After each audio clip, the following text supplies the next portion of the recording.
I don't think all of those highlights are from the game. No. I don't think that's right. Well, you could tell they were old because they were scratchy. Like a vinyl record. Well, good news for you at least. We have made it to January. We did. We did it. Did the season mean anything? 803-0550. What did we learn? Because, keeping with the theme, right? That's sort of a highlight reel from the season. Did we learn anything? Can you remember how you felt before it started? There's one variable that we didn't expect.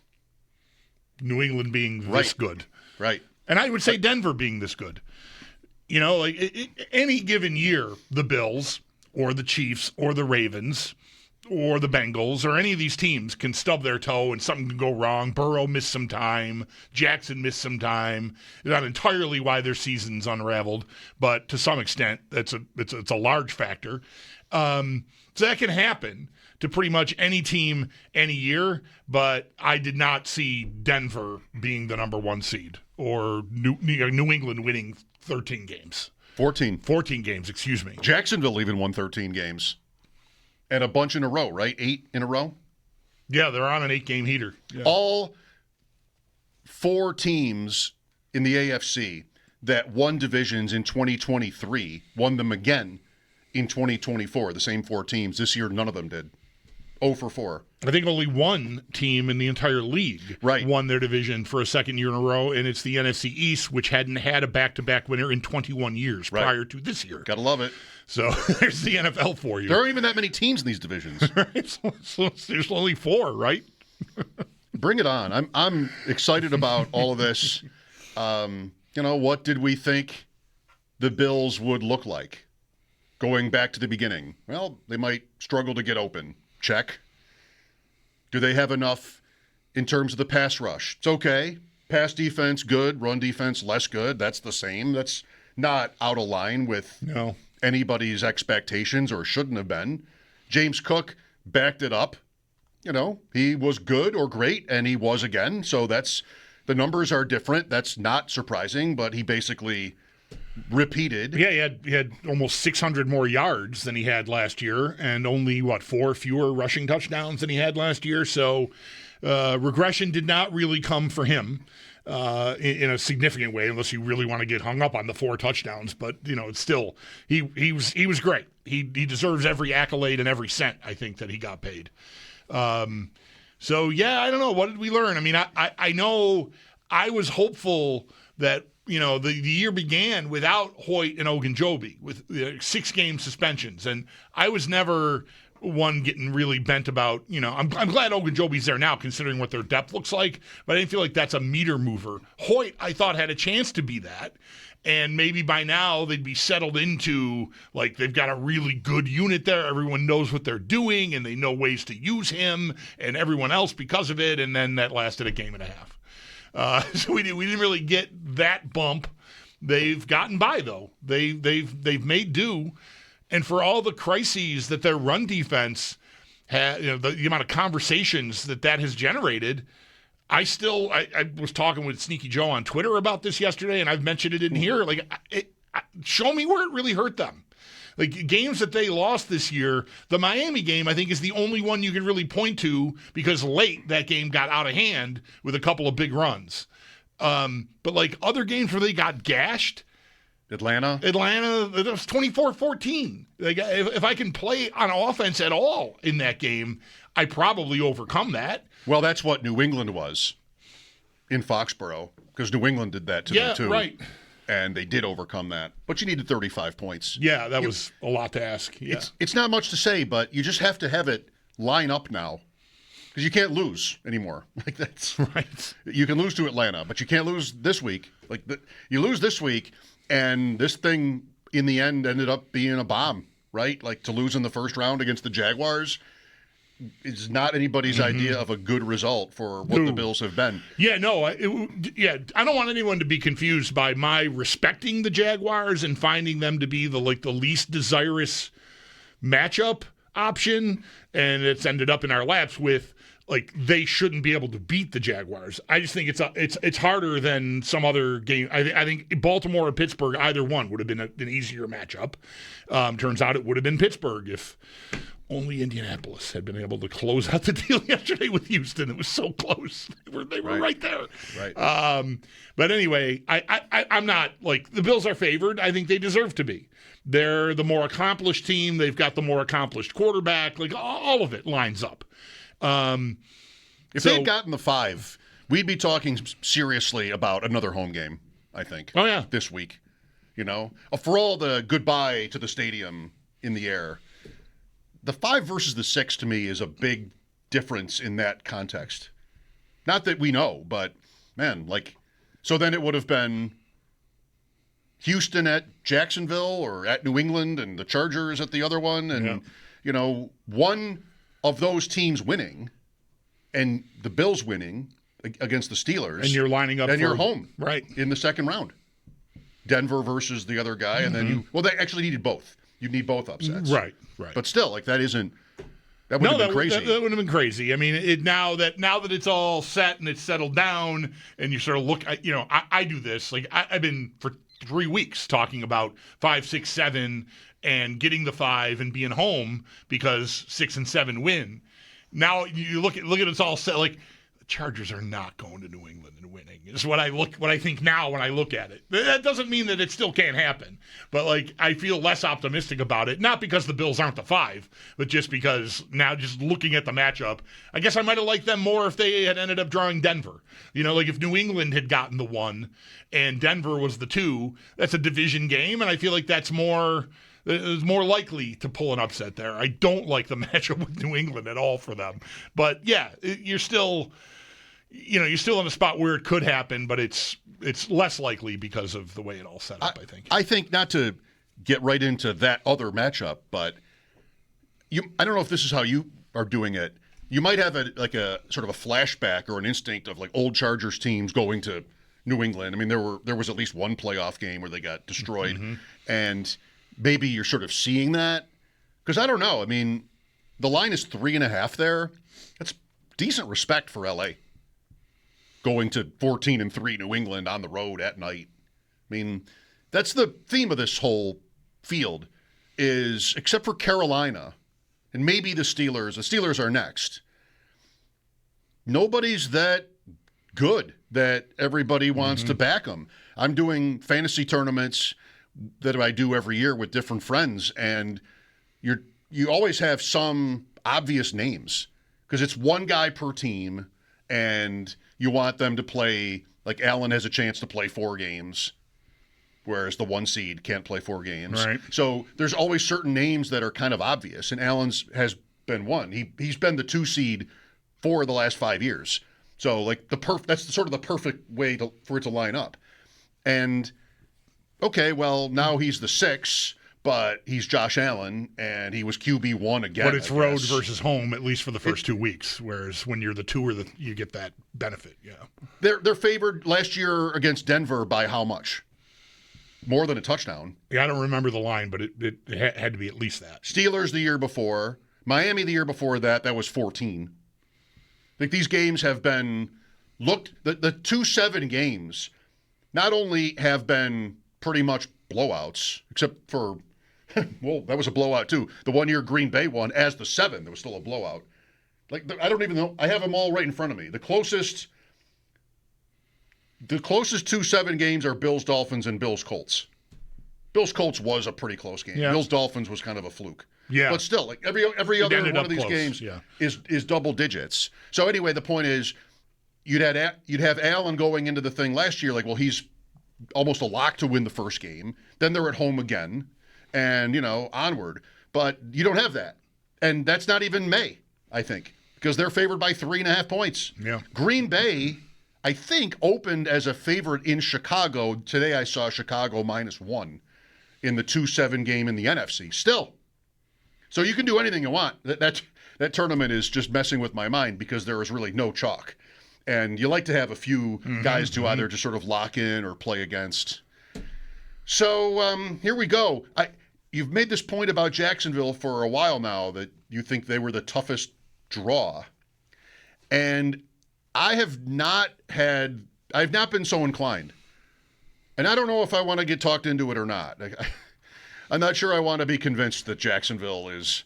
I just know, and again, this can be unfair because you can condescend to a franchise like this where it's like, okay, well, my goodness, if you had told me before the season, this is my playoff game, right? I would totally want it. Absolutely, right. Would you rather go to Jacksonville or play a different team at home? I don't know. Like maybe I would have picked Jacksonville. Like it doesn't really matter because you don't. If they're going to be at home, they had at least a pretty good season. They could have been 8-9. The NFC South went to a team that was 8-9. He could have had a season like that. Doesn't matter. I don't know if I want to be. Do you think Jacksonville would win a poll? To your question, no, from Bills fans, no, I don't. It's part of the reason why I have to work to get there myself. Like I'm trying to. We talked about it a couple of weeks ago with Ross Tucker. It'll come up. Like even you just alluded to it. Not the color of the jerseys or what the mascot looks like, but just the organizational reputation is sort of baked into how intimidated you feel about having to go play a team. And Jacksonville just does not inspire. They don't inspire. They don't get you scared, I don't think. Just because they are, I don't know, they're not that new anymore. I mean, they've got a whole generation of football fans that have been watching their whole lives with Jacksonville in the league. But I just feel like the reputation is that of a team, of an organization that's somewhat kind of bumbling. They've got a couple of peaks here and there. AFC title game in 17, is that the 17th season? I think, right? So that's pretty recent. But, it's Urban Meyer, and it's just, Doug Peterson and his visor, and just everything. I know. Watch it. It just doesn't feel, tarping off seats, giving games to London. You just sort of think that's a franchise that maybe won't even be there in 10 years. Maybe they'll be somewhere else or something. And London. I'm trying, maybe London. Right, exactly. So I'm trying to sort of elevate myself past all of that junk because I can fall prey to just feeling like I'm not losing to that team and not even really pay attention to what they are, who they are and what they're good at. And the thing that intimidates me the most about this matchup is how good they are against the run. They're the number one run defense in the league. Yep. And, over here, I just sort of offhandedly said how bad the Bills are, and it doesn't matter. It hasn't really hurt them this year. We get mad at it because it's emasculating to watch your team get run over. But in the end, what does it really matter? So being great at stopping it, what is that really going to get you if you can't stop the pass? That's where the rub comes in because the Bills, it seems, most of this year, not entirely, if their run game doesn't get going, they have a hard time finding the easy button any other way. And so I'm worried about that. If they can work through the air, they come out and throwing in this game, and Allen looks locked in, and they're just moving the ball, then any concern I have kind of gets put on the back burner. It could still be a very tight, competitive game. But I don't have a lot of evidence that the Bills can just do that whenever they want to. So it's favorable. We think we can throw on this team. Okay, the Tampa game, it worked. They did that. But there's not a lot of examples this year of them being able to do that. So I'm curious to see if they can either A, exploit the best run defense in the league because they're so good, their scheme is so good, and their line is so good. Maybe they can just strength on strength. We're going to bully you, and maybe that'll work. But if it doesn't, I'm worried about the pivot because the pivot this year has been very inconsistent. Allen rushing will be interesting to talk about. No one's talking about his foot anymore. He played the one play yesterday, so we'll get word on that through the week, I guess. This is when you have to let it out. Jacksonville against the run had one game all year where they gave up more than 130 rushing yards. And maybe you would say, ironically, it was against the Chiefs in week 5. And that's because Mahomes got him on a few plays. Like he went for 60 rushing yards in that game, might have even led the team. The Jaguars beat Kansas City, 158. Their second most rushing yards allowed is 130 against Houston and then against the Jets. The Bills allowed more than 130 rushing yards in a game 7 times, almost half their season. And that's not, I don't know if Jacksonville is able to exploit them right back. But to compare the two run defenses for the season, the Bills ended up near the bottom in yards allowed, touchdowns allowed, yards per attempt, 30th in the league against the run. That doesn't scare me about this game, the Bills side of that. Their run defense or their run offense? Yes, no, stopping ETN. Right. Yeah, no, I'm not. I'm not that worried about it. I'm more worried about, Parker Washington. Is that a name we need to get familiar with? Well, yeah. Right. Brian Thomas Jr.'s had a weird year, but there's still a lot of talent there, and so and Myers has been nice. He might just be like a utility knife kind of guy. Like he's not anybody's idea of the best receiver in the league, but the fit has been almost perfect. He's like Shakir, maybe better. Yeah. So I'm curious. I think this is a test for. I'm not worried about their run. I haven't been worried about their run defense almost all year. As much as you hear about it, I just show me where it's hurting me. I just don't. I don't see it as a smoking gun for losses. I mean, surely you'd like to be as good as you can be and better than they've been, but it doesn't ever really hurt them. Can they stop that passing offense that has been humming here? It's just a weird argument for me because it's really not connected to what the Bills do on offense game to game, Like, wouldn't you say it really did hurt them in the opener against Baltimore? Like, that would have been the story of that game. Oh, sure, yes. But they got away with the comeback happens. Yep. So, no, you didn't lose, but you got blown out by the Ravens' rushing attack. That's back when Lamar Jackson could even run. That's how long ago that game was. So that one, games like Atlanta and, Miami, games like those are, you get down. Like, that's what your run defense's failures meant to those games, is you're losing. And the Bills, aren't perfect for a comeback. Like, they're not. It happened in the opener. It happened in Foxborough. But the way they want to play is not a perfect recipe for, when you're down double digits. I don't know. We can figure it out this week. The Bills have not only had bad games on the ground. Philadelphia did nothing really. Cincinnati didn't do a lot against them. You liked that angle going in. Yeah. And they didn't really care to run the ball against the Bills. They scored in the 30s anyway. I don't know if I want to be talked into that Jacksonville was like the worst draw. Because I think overall, this is what to say either. This is going to have to do.